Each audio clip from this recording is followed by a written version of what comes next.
Next concept is opportunity cost and relative commodity prices. तो students, अभी तक जो हम लोगों ने किया है उसको जस्ट एक पिक्चर में लेके आते हैं, ताकि फिर उसके बाद हम कंपैरिजन कर सकें कि ट्रेड जब स्पेशलाइजेशन करती हैं कंट्रीज, तो फिर किस कंट्री को कितना फ़ायदा होता है। Before going into the details, हम यहाँ पे गेन्स के बारे में हम डिटेल्स बाद में डिस्कस करेंगे। पहले ये समझ लेते हैं कि अपॉर्चुनिटी कॉस्ट थ्योरी के थ्रू जो रिलेटिव कमोडिटी प्राइसेस हैं वो किस तरह डिटरमिन हुई हैं। इसके लिए दोबारा उसी पिक्चर की तरफ जाते हैं जो हम लोगों ने लास्ट मॉड्यूल के अंदर डिस्कस की है, in which we showed that the opportunity cost graphically के यूनाइटेड स्टेट्स और यूनाइटेड किंगडम, दो कंट्रीज के दरमियान जो है वो ट्रेड किस तरह पॉसिबल हुई है। अगर आप यहाँ पे देखें, तो जो आपने प्रोडक्शन पॉसिबिलिटी फ्रंटियर का नाम दिया, इसको आप ट्रांसफॉर्मेशन कर्व भी कहते हैं। और इसके जो स्लोप है, जो पीपीएफ का स्लोप है, इसे मार्जिनल रेट ऑफ ट्रांसफॉर्मेशन भी कहा जाता है। और इस कर्व को क्योंकि ट्रांसफॉर्मेशन कर्व बोला जाता है, तो जो इसके अंदर चेंज आ रहा है उसको आप उस रेट को जो है मार्जिनल रेट ऑफ ट्रांसफॉर्मेशन को भी कहते हैं इसको।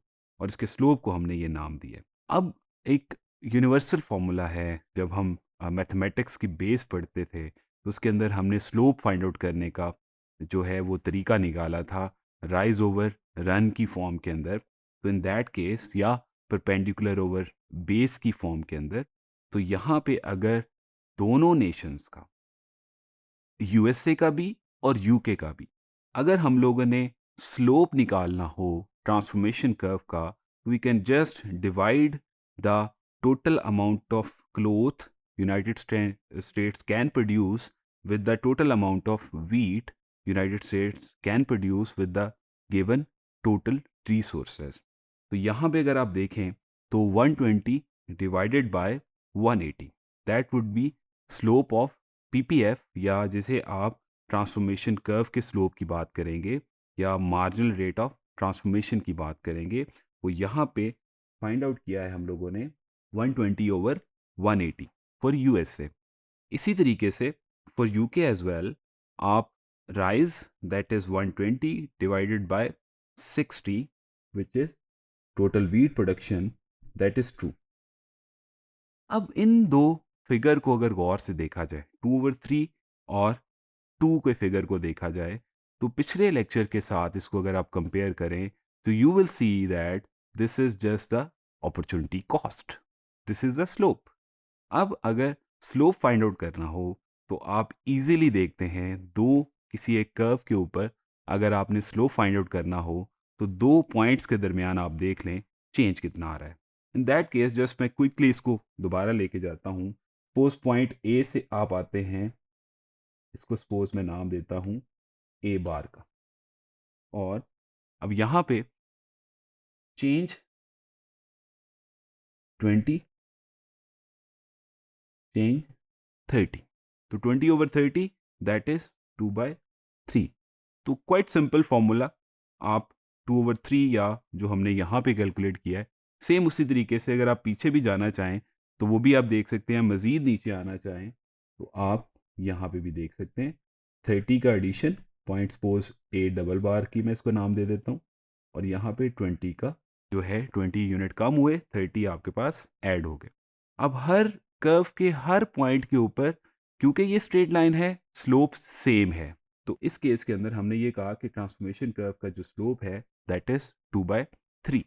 और यूके के अंदर सेम इसी तरीके से आप फाइंड आउट कर सकते हैं कि आपके पास जो स्लोप है वो 2 बनता है, 120 डिवाइडेड बाय 60। आप किसी भी पॉइंट पे अगर आप देख लें तो आपको नज़र आ जाएगा कि क्या हो रहा है, 20 और ये यहाँ पे 30, बिल्कुल 10, और ऊपर क्या हो गया, 20, 20 ऐड डिवाइडेड बाय 10। और इसी तरीके से आप ये भी कह सकते हैं opportunity cost of wheat P W over P C is 2/3। वही चीज़ है जो हमने पहले बात की कि आपके पास व्हीट के एडिशनल यूनिट के लिए आपको क्लोथ कितने फोरगॉन करने पड़ेंगे। तो यूएसए के केस के अंदर यहाँ पे आप इजीली देख सकते हैं जो केस है वो आपके पास 2/3 की फॉर्म में आ रहा है। अब ये वही चीज़ है, इसको आपने अपॉर्चुनिटी कॉस्ट का नाम दिया। इसी तरीके से क्लोज के केस के अंदर अगर आप देखें, अपॉर्चुनिटी कॉस्ट 1 वीट, यहाँ पे देखा जाए अगर 1 वीट इज इक्वल टू, इस केस के अंदर यहाँ पे अगर मैं दो कर्व्स के दरमियान जाता हूँ, दो पॉइंट्स के दरमियान, तो मैं कहता हूँ 30 वीट्स एंड 20 क्लोथ। तो 1 wheat is equal to 2/3 of cloth. और इसी तरीके से अगर मैं सपोज इसको क्लोथ की फॉर्म में लेके जाता हूँ तो बिल्कुल उल्ट की तरफ चला जाएगा, और ये क्या हो जाएगा, 1 cloth is equal to 3/2 of wheat. वही चीज़ यहाँ पे आ गई, इसको आप 1.5 भी कह सकते हैं। सेम इसी तरीके से अगर आप यूके के केस के अंदर करना चाहें तो वो भी कर सकते हैं यहाँ पे। और यहाँ पे आपको जो आंसर मिलेगा दैट इज़ 2। और क्लोथ के लिए यहाँ पे आपको मिलेगा relative price cloth in terms of wheat that will be 1/2।